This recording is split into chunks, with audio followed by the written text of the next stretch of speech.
حضرت انسان کا ذکر کیا ہے۔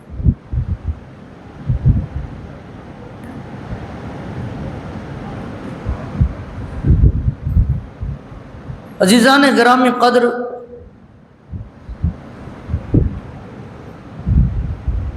زمانہ اپنا رنگ بدلتا رہتا ہے،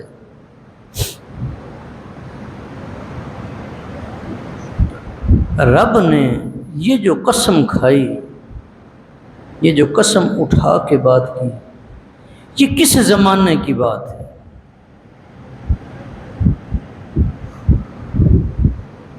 ایک زمانہ وہ تھا جب کعبے میں 360 بت رکھے گئے۔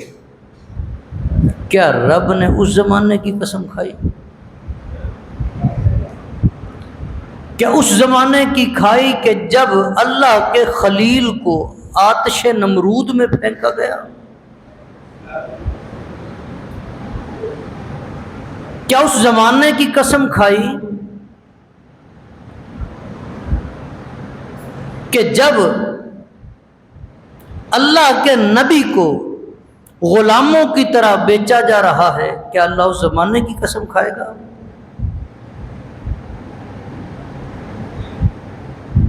یا اس زمانے کی کھائے گا کہ جس زمانے میں بیٹیوں کو زندہ درگور کر دیا جاتا ہے، ماؤں کو وراثت میں سامان کی طرح بانٹا جاتا ہے، پھر اللہ نے کس زمانے کی قسم کھائی؟ انسانیت سسک رہی ہے، نبی کو بھیجا کیوں جاتا ہے؟ رب چاہتا ہے کہ میرا بندہ میرا رہے، میرا بندہ میرا رہے۔ رب کو شرک پسند نہیں، رب کو شرک پسند نہیں۔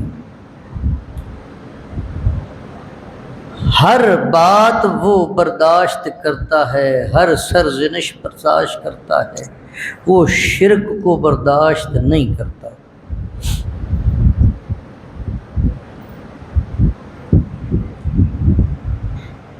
دل ہو ایک اور دو کی یاد کا مرکز ہو، کیسے ممکن ہے؟ یہ کیسے ممکن ہے کہ میں دو الہ رکھتا ہوں، دو معبود رکھتا ہوں، میں دو کی عبادت کرتا ہوں؟ رب چاہتا ہے میرا بندہ میری طرف متوجہ رہے۔ عزیزان گرامی قدر، ہم سارے نماز پڑھنے کے لیے آئے، نماز پڑھی، پڑھنے کے بعد ہاتھ اٹھائے، میرے اللہ میری دنیا بھی اچھی کر دے، میری آخرت بھی اچھی کر دے، میری قبر بھی اچھی کرنا، میرا حشر بھی اچھا کرنا، میرے رزق میں وسعت دے دے۔ جس کے ہاں اولاد نہیں وہ کہتا ہے مجھے اولاد دے دے، جس کی اولاد ہے کہتا ہے اسے نیک بنا دے، جس کے پاس تجارت کا مال تجارت موجود ہے وہ کہتا ہے مالک اس کو بڑھاتا چلا جا،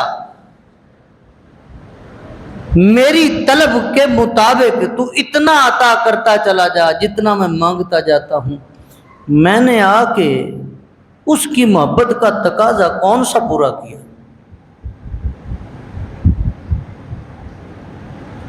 کون سا تقاضا پورا کیا؟ میں آتا ہوں میں اپنی ضرورت کے لیے، میں مانگتا ہوں اپنی ضرورت کے لیے، میں جھکتا ہوں اپنی ضرورت کے لیے، میری زندگی میری ملاقات اس کے گھر میں اپنی ضرورت کے لیے ہے۔ میں کب اس کے لیے آیا؟ کوئی ایک بندہ تو ایسا اٹھے جو کہے کہ مالک فقط آج تجھ سے ملاقات کے لیے آیا ہوں، آج فقط تجھ سے باتیں کرنی ہے، مجھے کچھ نہیں چاہیے، بس تیری قربت چاہیے، تو مجھ سے باتیں کرے میں تجھ سے باتیں کروں۔ ہم نے جستجو ہی نہیں کی کبھی، تو پھر اللہ نے کس زمانے کی قسم کھائی؟ یہ ابھی جو ہمارا آپ کا زمانہ ہے کہ جہاں پر بیٹا باپ کے سامنے کھڑا ہو جاتا ہے، بیٹی ماں باپ کی عزت کو رونقتے ہوئے گزر جاتی ہے، جہاں پر اگر لکھا ہو کہ کیمرے کی آنکھ آپ کو دیکھ رہی ہے تو سارے قوانین پورے ادا کیے جاتے ہیں، جب کہا جائے کہ اللہ دیکھ رہا ہے تو مجھے غیرت نہیں آتی؟ میں کس زمانے کی بات کر رہا ہوں؟ اللہ تو قسم اٹھا رہا ہے۔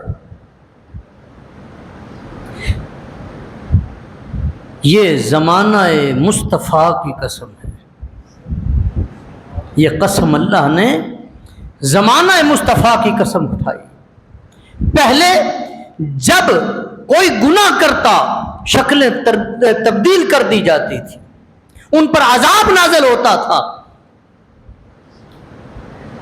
پھر میرے مصطفیٰ کی جلوہ گری ہوئی، وہ قانون بدل دیا، اب کسی کا چہرہ بدلا نہیں جاتا، اب حاجی صاحب جتنے مرضی گناہ کر لیں وہ حاجی صاحب ہی کہلائے جاتے ہیں۔ آج حاکم وقت جتنا مرضی خائن ہو، بددیانت ہو، لیکن آج اس کا چہرہ مسخ نہیں کیا جاتا۔ آج گناہوں کے باوجود شیوخ اور علماء، آج اس کے باوجود منصب عطا کیا جاتا ہے۔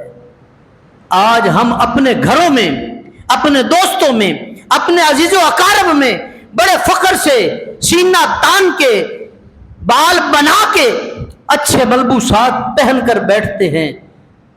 یہ آپ کا میرا کمال نہیں ہے، یہ نسبت مصطفیٰ کا کمال ہے۔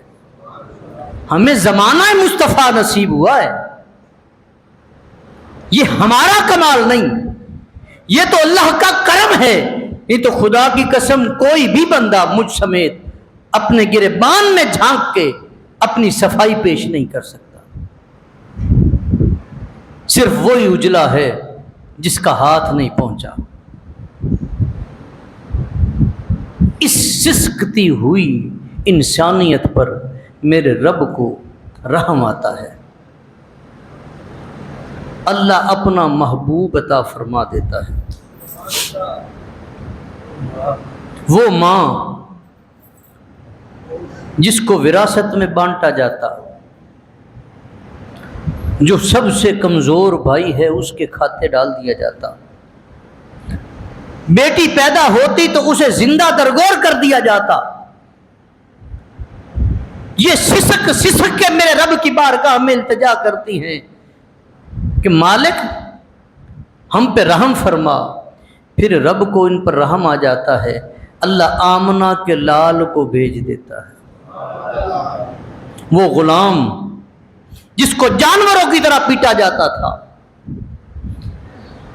تپتی ریت پر لٹا دیا جاتا، ہاتھوں میں میخیں گاڑی جاتی، جانوروں سے بدتر سلوک کیا جاتا، وہ غلام بھی اللہ کی بارگاہ میں دست بدعا ہوا، مالک کو اس پر بھی رحم آ جاتا ہے، اللہ اپنا محبوب عطا کر دیتا ہے اور بلال، سیدنا بلال بن جاتے ہیں۔ وہ زمین جسے یثرب کہا جاتا ہے، جسے یثرب کہا جاتا ہے، لوگ وہاں پڑاؤ نہیں کرتے، پھر آمنہ کے لال کی جلوہ گری ہوتی ہے۔ آج جس سے پوچھے نا بھائی کدھر جا رہے ہو، کہتا مدینے جا رہا ہوں۔ وہ مدینہ طیبہ بھی ہو گیا، مدینہ منورہ بھی ہو گیا۔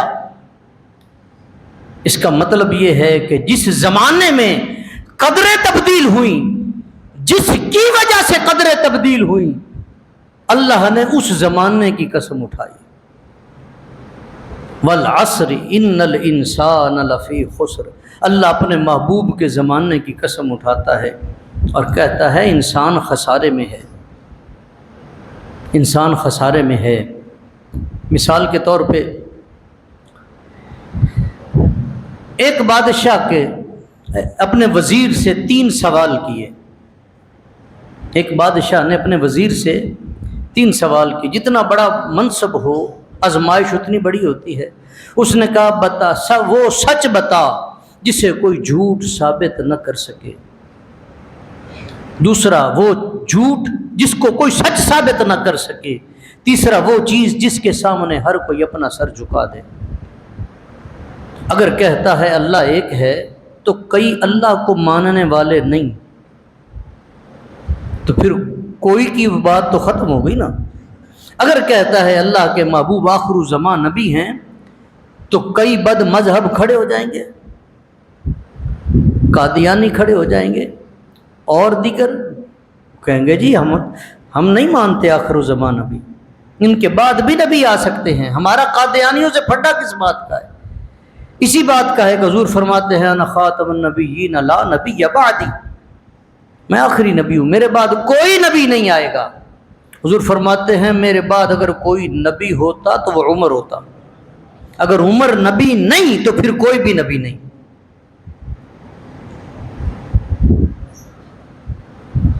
عزیزان گرامی قدر، منصب بڑا تھا. پوچھا ہاں جی 1 ہفتے کی مہلت ہے، اگر جواب نہ دیے تو سر تن سے جدا کر دیا جائے گا. اب بڑا پریشان ہے. اگر ایسے بندے کو آپ پھولوں کی سیج پہ لٹا دیں اسے نیند آئے گی؟